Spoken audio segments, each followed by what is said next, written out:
When we got back here, it was sort of 7 to 8 o'clock at night. The ground had been dry and the water had nowhere to go, and it came right through the building. Many of the artefacts here are actually down on the floor because we never expected a flood to hit the building. We never expected it to be flooded out, but because of the style of the museum, it's open, it's living history, but also in the storage areas. We had a lot of items sitting in boxes on the floors, which took us days to get into before we realised the extent of the damage that was caused.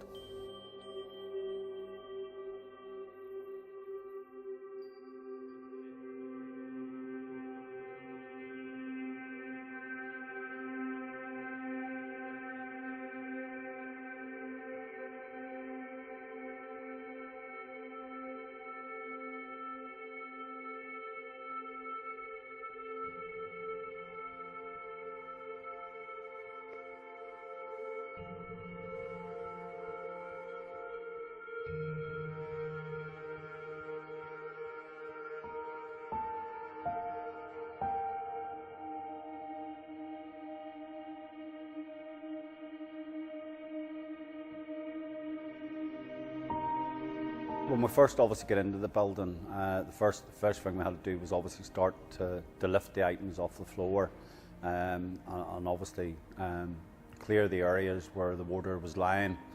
That was the first thing we had to deal with. Once seeing the state of some of the artefacts and actually some of the stuff on display, which were soaking in water, they'd absorbed the water. We had to find out of obviously how to deal with them and how they need to be specially cleaned.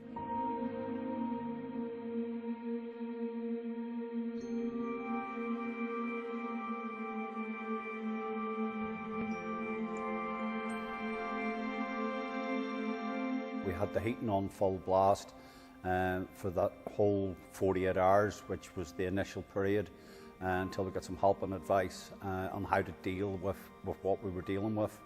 Then the priority was to get rid of all the water in the building through mopping and using industrial blowers, etc.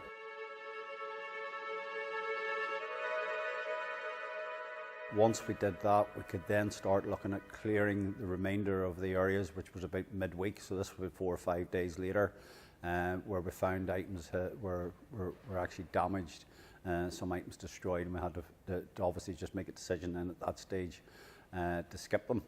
The next stage was then starting to dry the items out, cleaning them, oiling them, because a lot of the items are metal, some are wood. They all had to be hand cleaned, and there's thousands of items.